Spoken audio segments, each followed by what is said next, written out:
Menyediakan kemudahan asas terbaik, kata pujangga dan pemikir Jose Rizal, pejuang kebebasan.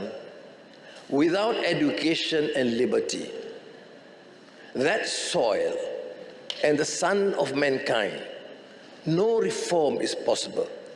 No measure can give the result desired. Jose Rizal. Jadi sebab itu penanda aras kita haruslah dalam indeks pembangunan manusia. Dan antara kriteria adalah tahap pendidikan dan kesihatan rakyat. Pendidikan termasuk pendidikan tinggi kekal menjadi tumpuan dan keutamaan kita. Kementerian Pendidikan khususnya akan diperuntukkan 58.7 bilion ringgit. Penambahan besar 1.9 bilion ringgit untuk menaik taraf dan menyelenggara sekolah-sekolah di seluruh negara.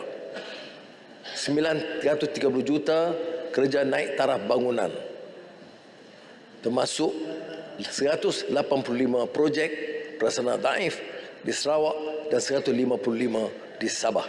1 bilion penyelenggaraan semua jenis sekolah. Sekolah kebangsaan, sekolah agama, sekolah Cina, sekolah Tamil, sekolah pendidikan khas. 26 buah sekolah baru dibina dengan kos 2.5 bilion ringgit. Ini termasuk di Tuaran, Bintulu, Kuantan, Bandar Seri Iskandar Perak, Kota Baru, Kelantan. Tak pernah tinggal Kelantan. Mulai tahun depan, kerajaan bersetuju meluaskan kriteria pendapatan ibu bapa bagi permohonan beasiswa kecil persekutuan mengikut kadar pendapatan garis kemiskinan. Peluasan syarat ini akan memberi peluang tambahan kepada 35,000 lagi anak bangsa dari keluarga kurang mampu untuk mendapat BKP. Kerajaan turut bersetuju memperluas pemberian bantuan di bawah kumpulan wang amanah pelajar miskin kepada murid sehingga tingkatan 3 berbanding tingkatan 1 sebelum ini. 1 juta murid akan menerima manfaat. Peruntukan 150 juta. Kementerian Pendidikan merekodkan penurunan penyertaan murid menengah atas dalam aliran sains, teknologi dan kejuruteraan dan matematik (STEM). Dan ini tentunya membimbangkan. Bagi memperkasakan STEM, jatuhkuasa STEM rentas kementerian ditubuhkan bagi menetapkan sasaran serta langkah bagi meningkatkan penyertaan bidang STEM di kalangan pelajar sekolah menengah. 100 juta ringgit bagi menyelenggara dan menarik taraf makmal komputer sekolah, menaikkan taraf makmal komputer sekolah. Wakil industri akan turut terlibat untuk meningkatkan minat murid mempelajari STEM. Kerajaan akan memperkasa melindungi kesejahteraan murid keperluan khas.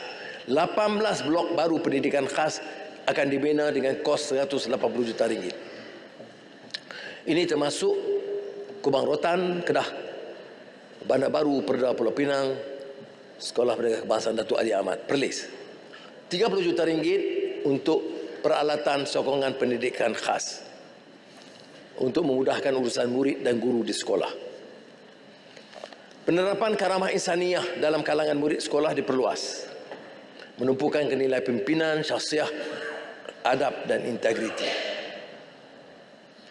Malaysia merekodkan penutupan sekolah tertinggi negara serantau ketika pandemik. Maka sebilangan murid yang tercicir memerlukan bimbingan lanjut.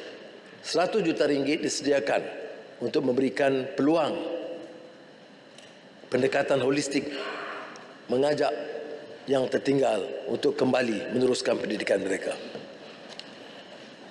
Cadangan untuk meningkatkan bidang pendidikan mesti melibatkan pendidik, keluarga dan ibu bapa.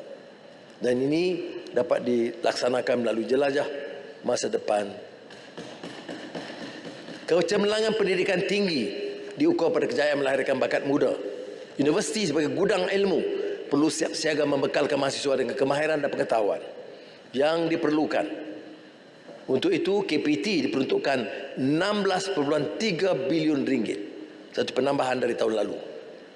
Aduan yang acap kali saya terima dalam siri Temu Anwar bersama mahasiswa ialah masalah capaian internet.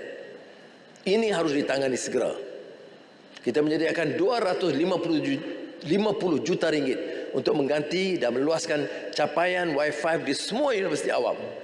Ini termasuk 5 juta ringgit untuk melaksanakan projek pendigital hospital pengajar universiti. Dan juga keselamatan di IPT. 300 juta ringgit disediakan untuk menyelenggara dan membaiki prasarana IPT, menggantikan peralatan lama dan usang. 50 juta untuk 4 universiti teknikal Malaysia.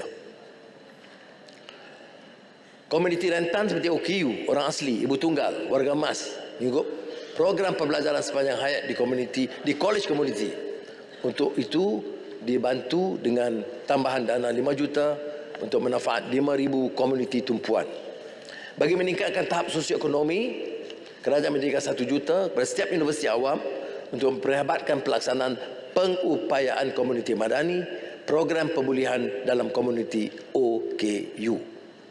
Jadi, Malaysia perlu pantas menghadapi ledakan transformasi digital global. Inovasi dan bakat digital perlu diperkasa, khususnya kecerdasan buatan AI bagi meningkatkan pertumbuhan ekonomi negara yang lebih mampan. Bagi memperhebat penerokaan bidang AI rentas disiplin ilmu, sukacita saya mengumumkan Pusat Pengajian Kecerdasan Buatan pertama negara, iaitu Fakulti Kecerdasan Buatan AI di UTM dengan peruntukan awal 20 juta ringgit.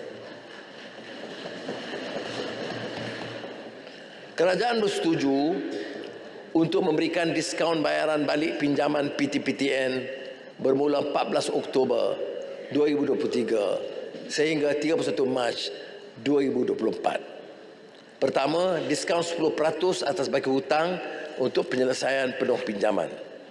Diskaun 10% untuk bayaran sekurang-kurangnya 50% daripada baki hutang dalam sekali bayaran.